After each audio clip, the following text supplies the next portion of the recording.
আচ্ছা, দারুণ ব্যাপার তো, মৃত্যুর পরে কি আছে নচিকেতা জিজ্ঞেস করছেন। আমরাও জানি তো, পাতা উল্টে দিয়ে তাড়াতাড়ি দেখি জবাবটা কি। অর্জুন প্রশ্ন করছেন, কৃষ্ণ কি বললেন, জবাবটা কি। কিন্তু সেই দার্শনিক আমাকে বলছেন, স্বামী স্টে উইথ দ্য কোয়েশ্চেন। এই কোয়েশ্চেনটা এত গভীর যে হাজার হাজার বছর প্রথম আমাদের এই দেশে এই প্রশ্ন জিজ্ঞেস করা হয়েছিল, আজ অবধি কিন্তু সেই প্রশ্ন চলছে। Swami Vivekananda says each generation must ask these questions for themselves. যে প্রত্যেক প্রজন্মে প্রত্যেক যুগে এই প্রশ্ন জিজ্ঞেস করা হবে। কেন জিজ্ঞেস করা হবে? একবার যে জিজ্ঞেস করা হচ্ছে তো হয়ে গেল না। আমাদের ভাষায়, আমাদের যে context, we are children of an age of science and technology, এই যুগে নতুন করে সেই প্রশ্ন আমরা জিজ্ঞেস করব।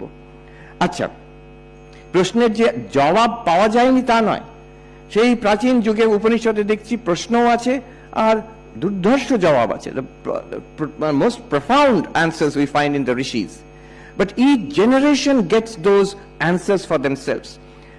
একই প্রশ্ন একই জবাব, একই জবাব নয়। স্বামীজি বলছেন, as the ages roll, that these answers gather strength. তার মানে একই জবাব হয়তো, কিন্তু উপনিষদের ভাষায় একরকম ছিল।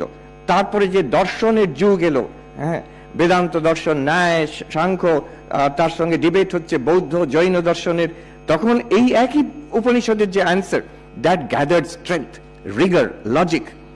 তারপরে আজকের যুগে যখন আমরা এসেছি, সায়েন্সের যুগে, এখন কোয়ান্টাম থিওরির দিক থেকে আমি বলবো কিছুক্ষণ পরে, তারপরে আর্টিফিশিয়াল ইন্টেলিজেন্সের দিক থেকে, নিউরোসায়েন্সের দিক থেকে, we are getting inputs, questions, challenges and new ideas from all these various fields, and we watch with wonder how those ancient answers are again coming up and gathering strength again. তো স্বামীজির কথা, যুগে যুগে একই প্রশ্ন আসছে নতুন রূপে, নতুন ভাষায়, with new logic and rationality, আর তার জবাবও আসছে তেমন নতুন ভাবে। The seeds are the same, the principles are the same, but we are hearing it in new language and new arguments and new evidence.